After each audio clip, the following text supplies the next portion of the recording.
한국사마천학회와 호TV가 공동으로 제작해서 여러분들에게 전해드리는 중국 전문 채널입니다. 좀 알자 중국. 유튜브에서는 호TV 또는 김영수의 좀 알자 중국 검색을 통해서 들어가시면서 보시면은 중국에 관한 또는 사마천 사기에 관한 또 인문학에 관한 많은 정보들을, 유용한 정보들을 여러분들이 보실 수 있고 앞으로는 더 많은 정보들을 접하실 수 있을 거라고 기대를 하고 있습니다. 자, 좀 알자 중국 가운데서 좀 알고 좀 알자 고사성어를 지금 제가 여러분들한테 전해드리고 있습니다. 10번째, 이번에는 명언이 하나 나왔네요. 갑인즉 사양처라고 하는 글자가 6글자가 나왔는데 요거는 또 뒤에 6글자가 더 있습니다. 그래서 모두 12글자로 이루어져 있는 유명한 명구입니다. 사마천 사기 위세가라고 하는 곳이 그 출전이고요. 전국시대 때 위나라 문우라고 하는 명군과 그 다음에 그 문우를 보좌했던 이극이라고 하는 훌륭한 참모 사이에서 오고 간 대화 중에 나오는 유명한 명언입니다. 위나라 문우가 재상을 임명하기 위해서 이극에게 자문을 구합니다. 평소 때 선생께서 나한테 갑인즉 사양처요. 집이 가난해지면 좋은 아내가 생각나고 국난즉 사양상이라고 하지 않았어. 나라가 어지러워지면 좋은 재상이 생각난다라고 평소 때 말씀하셨는데 지금 재상감으로 우리나라에 성자와 적황이 있는데 누가 더 적임자입니까? 라고 물어봅니다. 그랬더니 이극이 아니 그거야 말해서 못합니까? 제가 평소 때 임금님에게 이런저런 인재에 관해서 이런저런 여러 가지 말씀을 드렸지 않습니까? 라고 얘기하면서 인재식별론을 얘기를 합니다. 상당히 주목해 볼 만한 인재식별론입니다. 5가지 얘기를 합니다. 자, 사람을 볼 때는 또는 그 사람을 기용하고자 할 때는 평소 때 그 사람을 잘 살펴야 됩니다. 뭐 지금이야 평소 때 그 사람이 어떻게 지냈는지 어떻게 알겠습니까만은 우리가 포트폴리오나 이력서를 보게 되면은 그 사람이 살아온 쭉 그 일대기가 대충 보이지 않습니까? 그리고 면접을 통해 가지고 심층 면접을 통해서 사람을 뽑습니다. 근데 옛날에는 인재풀이라는 게 한계가 있잖아요. 한정돼 있습니다. 대부분 다 귀족들이 재상이 되거나 그다음에 관료로 다 진출했기 때문에 그 사람이 평소 때 어떻게 살아왔는가라는 부분들이 되게 다 검증이 된다는 거죠. 그러니까 이극이라는 사람이 이 얘기한 5가지 기준은 상당히 의미가 있는 겁니다. 그리고 오늘날에도 충분히 한번 생각해 볼 만합니다. 왜? 그 인재를 살펴볼 수만 있다면. 첫째, 평소 때 그 사람이 어떤 사람을 가까이 하는가를 살피고 그러니까 평소 때 그 사람하고 친한 친구가 어떤 사람이라는 걸 보라는 겁니다. 둘째, 부귀할 때 그 사람이 돈도 많이 벌고 귀하신 몸이 됐을 때 그 사람하고 왕래하는 사람을 살펴라. 최근에 한국 사회를 시끄럽게 만드는 연예인들의 마약 사건 이런 부분들 여러분들 잘 보시면은 이런 것들입니다. 명성을 얻고 돈을 얻고 했을 때 그걸 가지고 좋은 쪽으로 잘 활용하지 못하고 결국은 나쁜 길로 빠져들죠. 그죠? 셋째, 벼슬에 있을 때, 관직에 있을 때 그 사람이 어떤 사람을 추천하는가를 봐라. 라는 겁니다. 자기하고 가까운 사람을 추천하느냐 아니면 능력 있는 사람을 추천하느냐 이런 걸 보라. 넷째, 공공할 때, 가난하고 힘없고 어려울 때 어떤 일을 하지 않는가를 살펴라. 사람이 궁색해지고 어려워지면요, 가리지 않고 일을 하게 되는 경향이 있죠. 근데 하지 말아야 될 것들이 있지 않습니까? 되게 바로 이런 걸 얘기합니다. 마지막으로 5번째, 어려울 때 취하지 않는 것을 살펴라. 어려우면 주는 대로 받죠. 이것도 받고 저것도 받으려고 합니다.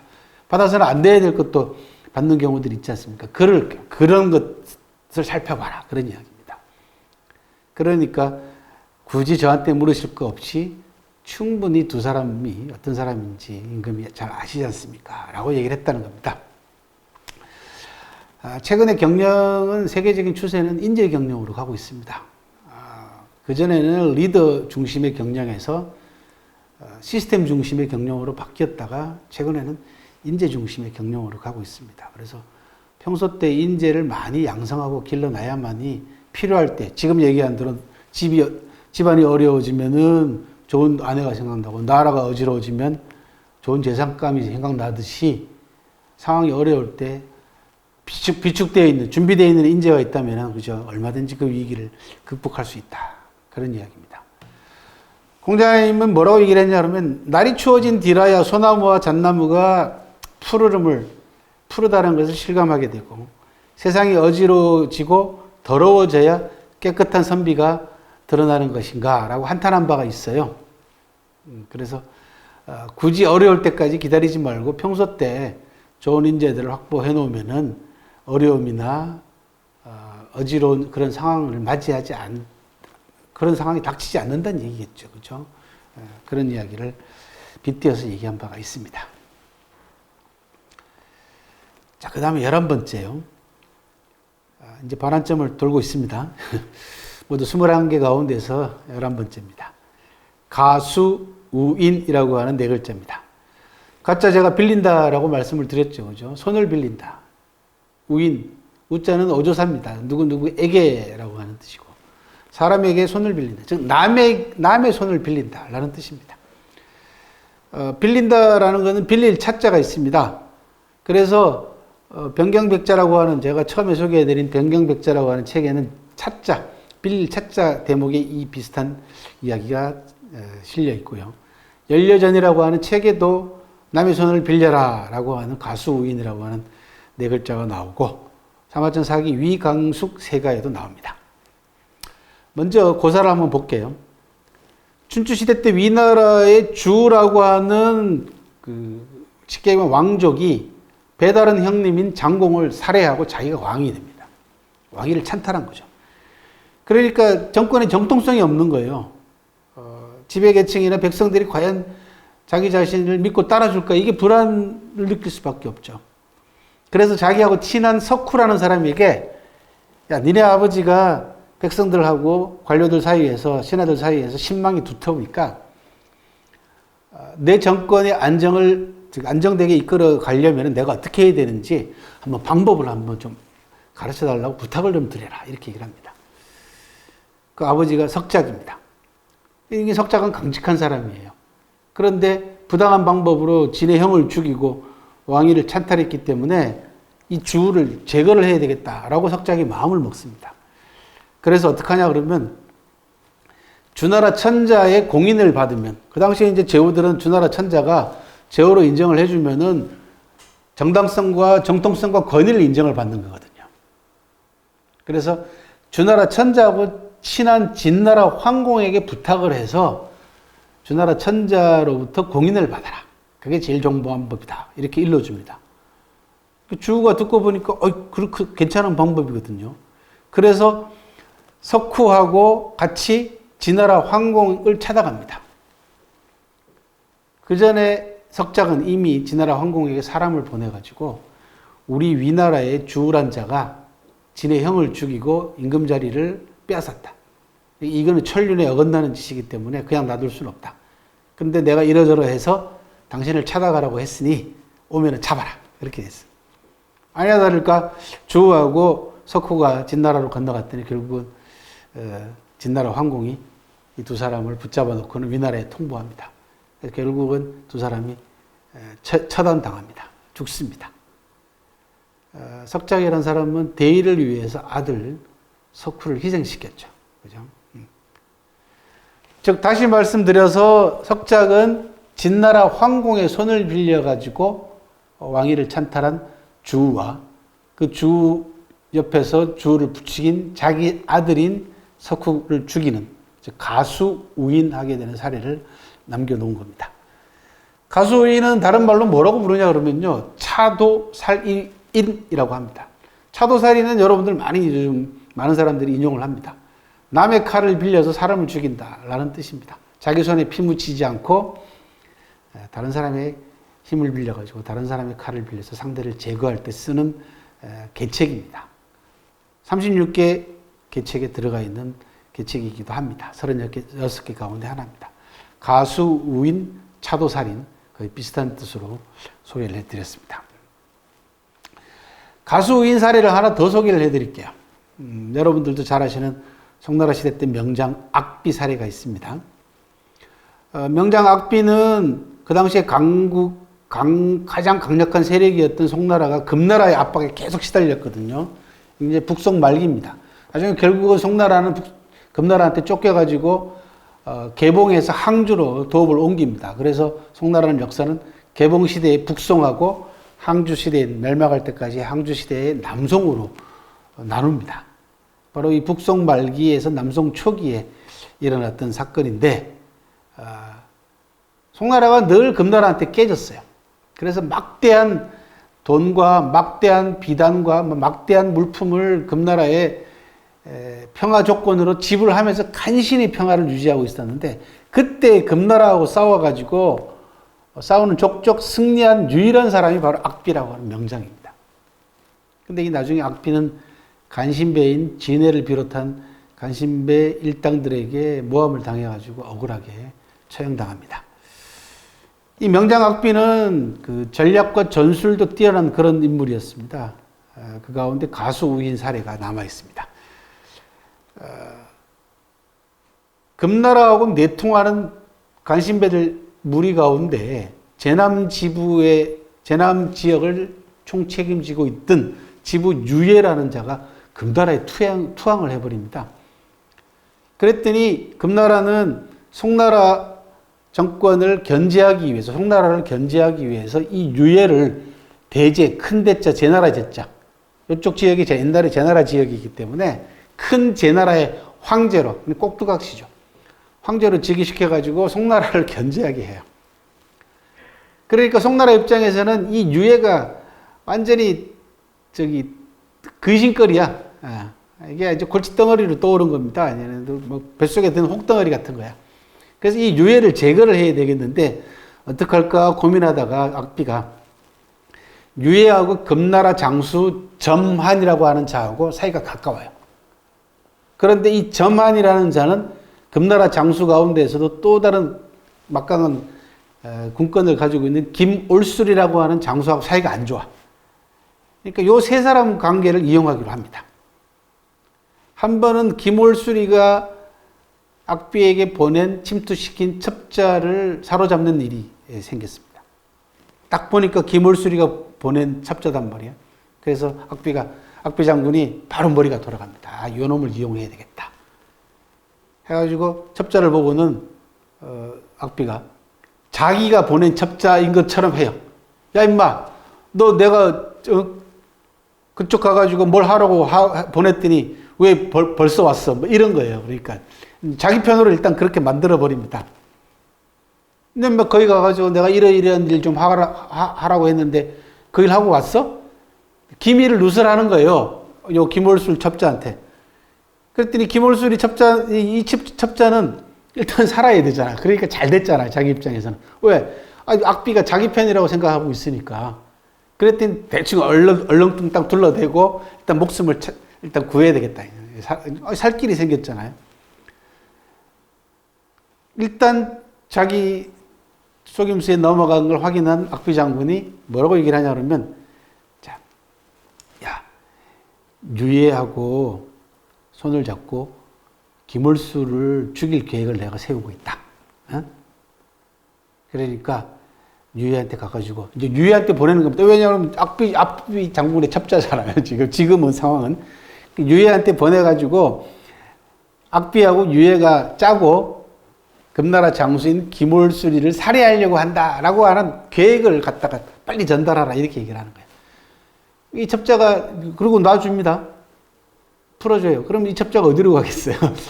유예한테 가겠어요? 김올술이한테 가겠어요?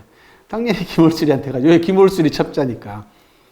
가가지고는 유예라는 놈이 악비하고 짜고는 장군님을 죽이려고 합니다. 라고 얘기했을 거 아닙니까? 그랬더니 김올술이가 금나라 황제한테 유예 이 이야기를 해줍니다. 그래서 결국은 유예를 제거하는 거죠. 남의 손을 빌려가지고 제거했지 않습니까? 이게 가수 우인입니다. 이 가수 우인도 최근 들어와가지고 경영 사례에서 많이 활용됩니다. 뭐 남의 손을 빌려가지고 경쟁 상대를 제거하는 것이 아니라 경쟁 상대의 도움을 받아가지고 서로 윈윈하는, 아까도 말씀드렸지만 이제는 옛날의 병법이나 옛날의 고사들이 현대 경영 사례에 있어서는 서로 윈윈하는 쪽으로 이제 활용이 되고 있다. 그런 말씀을 드렸는데 가수 우윈도 마찬가지입니다. 남의 손을 빌린다는 얘기는 나한테 부족한 것을 경쟁 상대로부터 얻고 또 내 것을 경쟁 상대한테도 내주는 윈윈 쪽으로 가고 있다. 가수 우윈이었습니다. 자, 12번째. 가언시성이라고 하는 이것도 신조어입니다. 여러분들이 전혀 들어보시지 못했던 신조어입니다. 제가 만들었다는 얘기 아닙니다. 중국 사람들이 새롭게 만들어 놓은 현대 신조어를 제가 다양한 자료를 통해서 입수를 해서 여러분들한테 전해드리는 겁니다. 가언, 거짓이죠. 가짜 말이란 뜻입니다. 거짓말로 성실함을 테스트한다. 시험한다. 라는 뜻입니다. 그러니까 상대편이 성실한지 아닌지를 시험하기 위해서 거짓말을 한다는 거예요. 충분히 그럴 수 있겠다라고 여러분들 생각하실지 모르지만 리더는 이런 방법을 써서는 안 됩니다.